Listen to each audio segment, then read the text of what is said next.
The United States just lost a war it didn't even know it was fighting.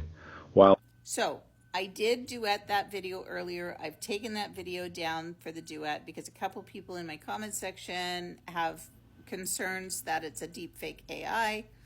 Fair enough. I mean, we all get suckered in, right? And I am not infallible by any stretch of the imagination. I did actually, though, fact check it before I posted it to make sure that what was being said was true. Turns out that's a bit of an exaggeration. When I did a deeper dive, turns out it was a bit of an exaggeration. However, there is truth in what they're saying. It's just exaggerated in what they're saying in that video. In 2023, Brazil and China did make trade agreements based on the yuan, not the US dollar, but they are limited in scope at the moment.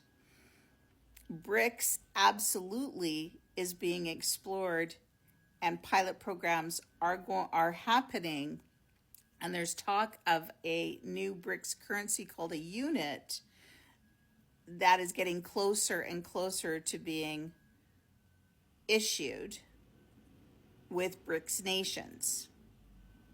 Those parts are true.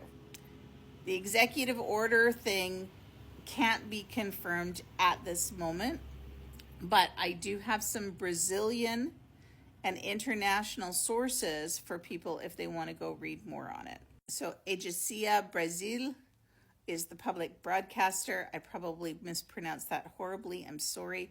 Reports on BRICS finance ministers and central banks advancing negotiations on a BRICS payment system and alternative to dollar-based settlement.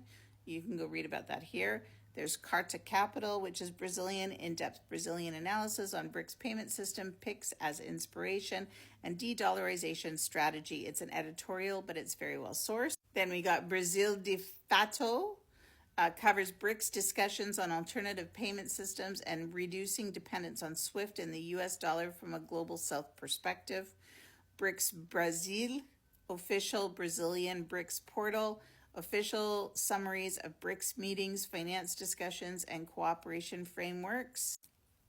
And then we have Reuters, which confirms that BRICS discussions on linking central banking digital currencies and improving cross-border settlement. No confirmation of an officially operational BRICS currency.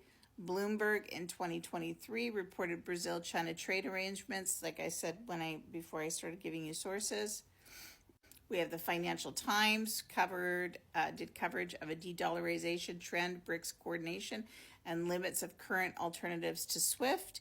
And then for an independent geopolitical economic analysis, you can go to GIS reports detailing breakdowns of BRICS payment initiatives, emphasizing incremental systems rather than a single unified currency. So my takeaway here is that while there's a lot of truth in the video, some of the claims are exaggerated. And it could quite possibly be a deep fake AI. It absolutely could be. I could have been fooled just like anybody else. And also, when you are fact checking these things, make sure that, especially around the global South, that you're using sources from the global South, right? Not just Western media sources when you're fact checking these claims. Because it looks like that, yes, some of it actually is true and happening, and has there's been trade deals, like I said, between Brazil and China going back to 2023 that have not used U.S. currency. But there is not an actual U.S. or BRICS currency at the moment. But it sounds like they're working on it. Anyways, my apologies. Say no to Christo-fascism and have a day.